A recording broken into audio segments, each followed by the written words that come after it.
Unë përgjithësi e di, po publiku shumë kurios. Mund ta shpjegosh pak më shumë rreth trendit, cili është fokusi dhe qëllimi kryesor që ju keni? Atëherë, unë nuk do zgjatem shumë, se dua të jem sa më e thjeshtë edhe për publikun dhe të adaptohen sa më thjesht me informacionin. Revista Trend ka qenë vitin 2016 në treg faktikisht. Tashmë ka marrë emrin Trend Magazine për shkak se ne kemi mbrojtur markën në 120 shtete të ndryshme ku ne mund të operojmë me aktivitetin e kompanisë. Fokusi kryesor dhe qëllimi kryesor është marketingu dhe krijimi i networkut nëpërmjet bizneseve. Pra, është shumë kollaj që të bëhet marketing, është shumë kollaj që të bëhet network, është shumë kollaj që të arrit një lloj standardi, por është shumë e vështirë që të mbahet ky lloj standardi. Dhe prandaj ne jemi munduar dhe po mundohemi dhe po punojmë që ta mbajmë këtë standard dhe lidhjen e këtyre bizneseve me njëri tjetrin.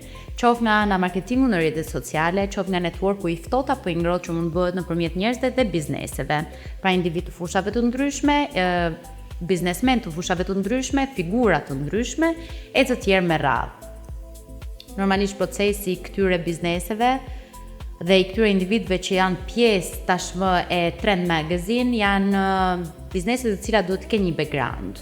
Pra duhet të vijojnë edhe të futen në disa filtra për të qenë pjesë e Trend Awards apo për të marrë pjesë në platformat e Trend.org dhe Albanian Union, sepse ne si kompani deri në vitet 2020 dhe pas koronës, do të thënë 2021-2022, jemi marrë pothuajse vetëm me Shqipërinë dhe me trevat shqiptare, Kosovë, Maqedoni, Malizi, pak.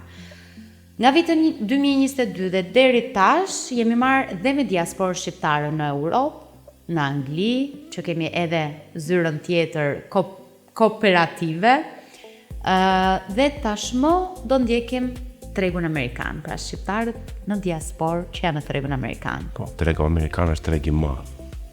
A mendon se do jetë lehtë ose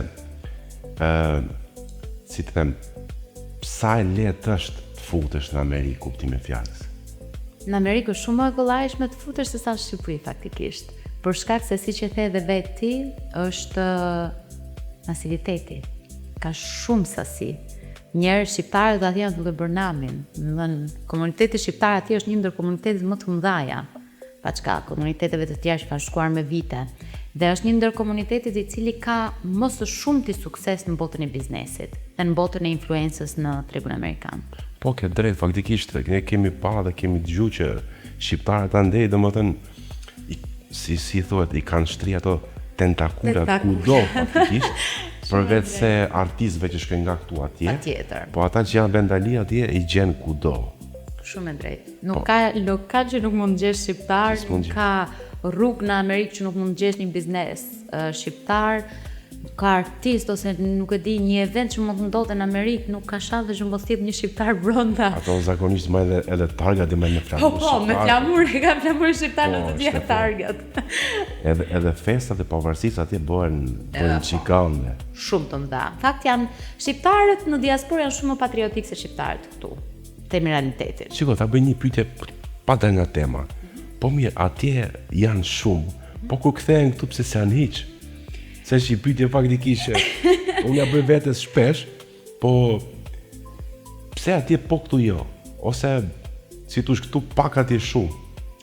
Nuk e di me thënë drejtë, nuk është se kam hyrë ndonjëherë në perceptimin personal të tyre, por duke qenë se ato janë mësuar me një sistem tjetër, janë rritur me një sistem tjetër, kanë operuar me një sistem tjetër, mund ta gjejnë shumë më të vështirë çarjen e rrugës tyre në Shqipëri, sepse ne e dimë që politikat janë më të ndryshme, perceptimi i tregut është shumë më i ndryshëm, njohja politikave tregtare dhe sociale është shumë e ndryshme nga ato që janë mësuar ata atje.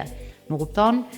Pavarësisht se në këto vite eksperiencë që ne kemi bërë shumë lidhje distribucionesh, investimesh, co-holding apo rebranching të kompanive të ndryshme, qoftë nga Shqipëria në drejtim të tregut evropian, qoftë nga Shqipëria në drejtim të tregut amerikan. Pra, e rëndësishmja dhe pika kyçe është që këta njerëz të lidhen me njerëzit e duhur në kohën e duhur.